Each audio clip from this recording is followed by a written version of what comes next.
ईमान वालों, जब भी आपस में एक मुकर्ररा मुद्दत के लिए कर्ज का लेन देन करो तो उसे लिख लो, और तुम्हारे दरमियान कोई भी कातिब लिखे लेकिन इंसाफ के साथ लिखे। और कातिब को ना चाहिए कि खुदा की तालीम के मुताबिक लिखने से इनकार करे, इसे लिख देना चाहिए। और जिसके जिम्मे कर्ज है उसको चाहिए कि वो इमला करे और उस खुदा से डरता रहे जो उसका पालने वाला है, और किसी तरह की कमी ना करे। अब अगर जिसके जिम्मे कर्ज है वो नादान, कमजोर या मजबून बताने के काबिल नहीं है तो इसका वली मजबून तैयार करे, और अपने मर्दों में से 2 को गवाह बनाओ, और 2 मर्द ना हो तो 1 मर्द और 2 औरतें, ताकि एक बहकने लगे तो दूसरी याद दिला दे। और गवाहों को चाहिए कि गवाही के लिए बुलाए जाएं तो इनकार ना करें, और खबरदार लिखा पढ़ी से नागवारी का इजहार ना करना चाहिए। कर्ज छोटा हो या बड़ा, मुद्दत मुअय्यन होनी चाहिए। यही परवरदिगार के नजदीक अदालत के मुताबिक और गवाही के लिए ज्यादा मुस्तहकम तरीका है, और इस अम्र से करीब तर है कि आपस में शक व शुबा ना पैदा हो। हाँ, अगर तिजारत नकद है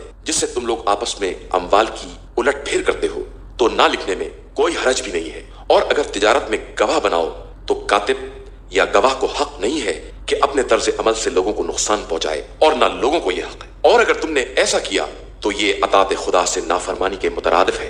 अल्लाह से डरो कि अल्लाह हर शय का जानने वाला है। और अगर तुम सफर में हो और कोई कातिब नहीं मिल रहा है तो कोई रहन रख लो, और एक को दूसरे पर एतबार हो तो जिस पर एतबार है उसको चाहिए कि अमानत को वापस कर दे और खुदा से डरता रहे। और खबरदार, गवाही को छुपाना नहीं कि जो ऐसा करेगा उसका दिल गुनाहगार होगा, और अल्लाह तुम्हारे अमाल से खूब बाखबर है। अल्लाह ही के लिए जमीन और आसमान की कुल कायनात है। तुम अपने दिल की बातों का इजहार करो या इन पर पर्दा डालो, वो सबका मुहासबा करेगा। वो जिसको चाहेगा बख्श देगा और जिस पर चाहेगा अजाब करेगा।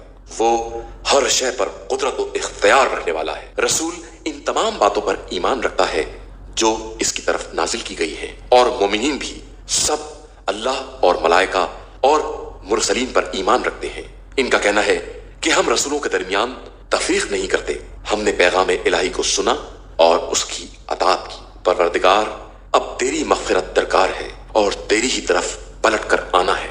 अल्लाह किसी नफ्स को उसकी वुसअत से ज्यादा तकलीफ नहीं देता। हर नफ्स के लिए उसकी हासिल की हुई नेकियों का फायदा भी है और उसकी कमाई हुई बुराइयों का मजालमा भी। परवरदिगार, हम जो कुछ भूल जाएं या हमसे गलती हो जाए इसका हमसे मवाखिजा ना करना। खुदाया, हम पर वैसा बोझ न डालना जैसा पहले वाली उम्मतों पर डाला गया है।